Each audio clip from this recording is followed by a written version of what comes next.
Hello guys, I am Sujit Kumar. Today I will discuss on the topic one person company. Is short name is OPC. Okay, जैसा कि हमने board पे यहाँ पे already पहले से लिख चुके हैं, राइट डाउन कर चुके हैं। वन पर्सन कंपनी जिसका हम लोग शॉर्ट फॉर्म यहाँ पे लिखे हैं OPC। ओ से हुआ यहाँ पे वन, और पी से हुआ यहाँ पे पर्सन, और सी से हुआ यहाँ पे कंपनी। तो चलिए हम लोग पहले इसका डिस्कस करते हैं। इस पे डिस्कस करने से पहले हम आपको बताते हैं कि ओल्ड कंपनी एक्ट जो था 1956, यानी कि कंपनी जब 1956 जो था उस समय में क्या था कि हमारे इंडिया में ओपीसी का रूल्स नहीं था। यानी कि बाकी कंट्री में थे, बाकी कंट्री जैसे कि मतलब कि फॉरेन कंट्री सब में थे, बट हमारे इंडिया में नहीं थे। तो इंडिया में जो है जो पुराना जो कंपनी एक्ट चलता था 1956 में, उसमें ओपीसी का नहीं था। लेकिन ये न्यू जो कंपनी एक्ट आया, न्यू कंपनी एक्ट यानी कि कंपनी एक्ट 2013, कंपनी एक्ट 2013 के अकॉर्डिंग जो है ओपीसी जो हमारे इंडिया में, हमारे भारत देश में ओपीसी पालक का कदम रखा।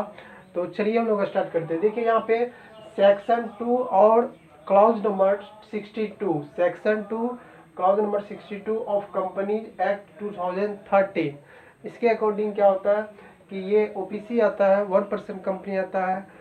तो ये आप याद रखिएगा, सेक्शन 2 और क्लॉज 62 ऑफ कंपनी एक्ट 2013। तो यहाँ पे हमने पहले से ही कुछ करके रखे हैं ताकि कम समय में बने। देखिए यहाँ पे इसको मान ली, यहाँ पे फिगर बनाए, इसको मान लेते हैं ओपीसी यानी कि one person company. One person company इसको हम यहाँ पे मानते हैं। तो ये जो ओपीसी है इसमें मेंबर कितना होगा, इस पर हम लोग डिस्कस करते हैं। ओपीसी कंपनी मेंबर की संख्या कितना होगा, तो आप यहाँ पे देख पा रहे हैं कि जैसे कि मेंबर है, इसमें कहता है मेंबर का कुछ यहाँ पे क्राइटेरिया है जिसको फुलफिल करना पड़ता है। तो इसमें मेंबर में आता है पहला कि नॉट बी ए माइनर, वो माइनर नहीं होनी चाहिए। और दूसरा क्या है, इंडियन सिटीजन होने चाहिए। जी हाँ, वो एक तो माइनर नहीं होनी चाहिए, 18+ होनी चाहिए। और उसके बाद कहता है इसमें इंडियन सिटीजन होनी चाहिए, जो इंडिया का ही सिटीजन होनी चाहिए। और इसमें तीसरा आता है नेचुरल पर्सन होनी चाहिए। नेचुरल पर्सन जैसे कि हम बोल रहे हैं, हम स्वस्थ हैं, हम चल फिर सकते हैं, बोल सकते हैं, सांस लेते हैं। तो मेरे ही जैसा एक नेचुरल पर्सन जो है ओपीसी का स्टार्ट कर सकता है, ओपीसी कंपनी को वो शुरुआत कर सकता है। लेकिन आर्टिफिशियल पर्सन नहीं कर सकता। आर्टिफिशियल पर्सन किसको कहते हैं? आर्टिफिशियल का मीनिंग यहाँ पे होता है, जैसे हम यहाँ पे मान लेते हैं कि आर्टिफिशियल में सुजीत प्राइवेट लिमिटेड, मान लीजिए हम सुजीत नाम से एक कंपनी बना हुआ तो ऑलरेडी पहले से, और सुजीत प्राइवेट लिमिटेड वो काफ़ी दिनों से मतलब कि चल रहा है, रनिंग में है, तो उसका अच्छा खासा बिजनेस चला। बट हम यहाँ पे चाहते हैं कि मेरा एक ओपीसी हो, तो यहाँ पे सुजीत प्राइवेट लिमिटेड जो है ओपीसी अलग से स्टार्ट नहीं कर सकता, बिकॉज ये आर्टिफिशियल है और इसमें आर्टिफिशियल का प्रावधान नहीं है। तो यहाँ पे हम आपको बता देना चाहते हैं कि आर्टिफिशियल इसमें शामिल नहीं हो सकता।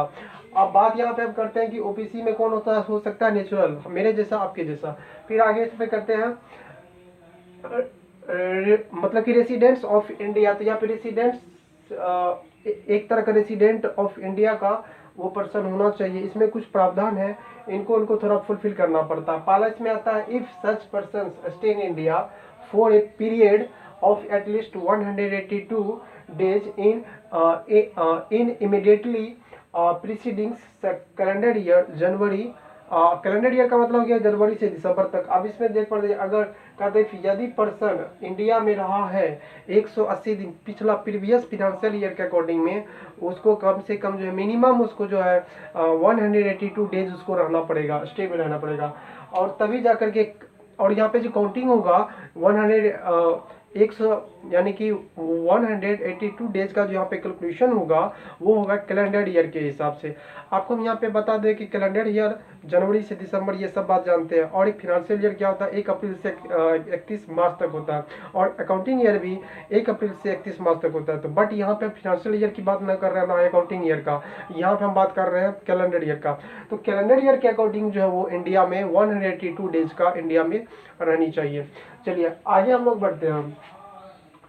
आगे इसमें अगर हम बात करें यहाँ पे जो ओपीसी में, ओपीसी के कुछ रूल्स हैं, जैसे कि यहाँ पे हम बता दें कि इसका जो है इट शुड बी, एक चीज हम यहाँ पे बात बताना चाहते हैं कि इसका जो पेड अप शेयर कैपिटल होता है उसका कुछ यहाँ पे रूल्स दिए हुए हैं, वो जरा देखिएगा।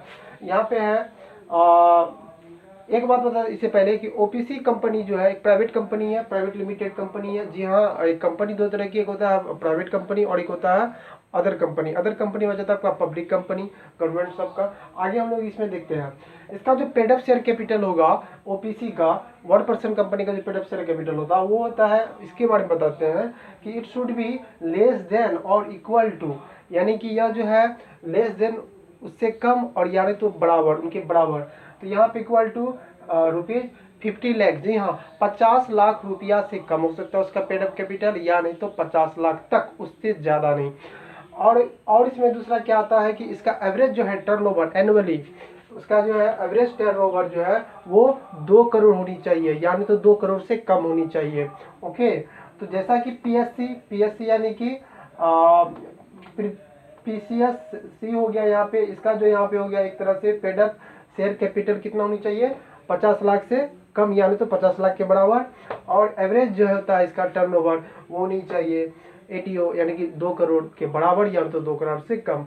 अगर इस प्रावधान को वो क्रॉस करता है, ओके, अगर इसको 50 लाख और 2 करोड़ को वो क्रॉस करता है तो उसको जो है 6 मंथ के अंदर, 6 मंथ के अंदर जो है उसको प्राइवेट कंपनी में कन्वर्ट करना पड़ेगा, पीवीटी में, यानी तो पब्लिक कंपनी में। तो एक चीज हम यहाँ पे बता सकते हैं, बताते हैं आपको कि ये जो है ओपीसी कंपनी जो है 1% कंपनी जो है, इसका दूसरा नाम है स्मॉल कंपनी। स्मॉल कंपनी इसको हम लोग सेक्शन 2 और क्लॉज 85 के अकॉर्डिंग इसको हम लोग कर सकते हैं स्मॉल कंपनी। जी हाँ, स्मॉल कंपनी है, कोई बंदा को ज़्यादा लार्ज स्केल में वो अमाउंट नहीं खर्च करना चाहता है, एक मीडियम में वो अपना बिजनेस चलाना चाहता है, तो उनके लिए ओपीसी परफेक्ट है। 1% उसमें वो खुद अपना मेंबर होगा, उसमें सारा चीज़ खुद का वो होगा। अब इसमें बात करते हैं कि आपको जैसे कि शुरू में ही बताया मेंबर इसमें कौन होते हैं। अगर कोई कंपनी स्टार्ट करना चाहता है तो उसमें एक ही मेंबर हो सकता है, एक से अधिक नहीं हो सकता, यानी कि वो खुद ऑनर होगा, जो चलाएगा वही यहाँ पे मेंबर कहलाएगा, यानी कि इसमें एक ही मेंबर हो सकता है, एक से अधिक किसी भी स्थिति में नहीं हो सकता, तो उसको हम लोग मेंबर, तो मेंबर एक ही होना चाहिए। अगर बात करते हैं इसका नॉमिनी की, अगर हम बात करते हैं तो एक नॉमिनी इसमें होना चाहिए। जी हम कोई भी कंपनी में, कोई भी बिजनेस में अगर आप 1% रहेगा, मान लीजिए वो चला रहा बिजनेस, कल के डेट में उसका डेथ हो जाता है कोई भी कारण में, तो सारे के सारे जो यहाँ पे संपत्ति है, यानी कि एसेट्स हैं, लायबिलिटीज हैं, ये किस पे ट्रांसफर होंगे, तो इनके लिए नॉमिनी तो होनी चाहिए ना कोई। तो नॉमिनी कौन होता है? तो नॉमिनी में यहाँ पे कहता है कि ये इसका जो फीचर्स बताते हैं, अगर नॉमिनी की हम बात करें तो इसमें सेम एज मेंबर, जो मेंबर का फीचर्स है वो इसमें सेम टू सेम मैचिंग करता है। और एक बात इसमें ओपीसी में मेंबर जो है, एक बात और, इसमें जो ओपीसी के जो ऑलरेडी जो मेंबर है वो दूसरे ओपीसी कंपनी के मेंबर नहीं बन सकते, बट हाँ ओपीसी की जो नॉमिनी है वो किसी ओपीसी के नॉमिनी के रूप में सपोर्ट कर सकते हैं। अगर हम बात करें यहाँ पे नॉमिनी की बात भी अगर बात करें तो नॉमिनी में जो है ऐसे व्यक्ति को दिया जाता है जो आपका विश्वसनीय हो, जो आपका क्लोजली हो, जो आपका रिश्ता में आता हो। और इसमें अगर बात किया जाता है तो नॉमिनी को एक तरह का रिटेन कंसेंट दिया जाता है, कंसेंट जिसको हम लोग बोलते हैं INC3 फॉर्म नंबर उसको बोलते हैं। ये एक तरह का होता है यहाँ पे इनकॉर्पोरेट से संबंधित होते हैं, जो इस बात की पुष्टि करता है कि वो नॉमिनी आपके कंपनी में रहना चाहता है या नहीं रहना चाहता है।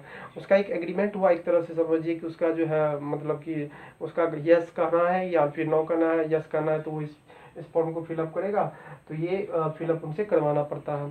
तो यही ओपीसी और ओपीसी से रिलेटेड जो नेक्स्ट टाइम में इस पर और बनाया जाएगा। बहुत सारा चीज़ इसमें है जो आपके नेक्स्ट वीडियो में आपका ये होगा। Okay, thank you so much.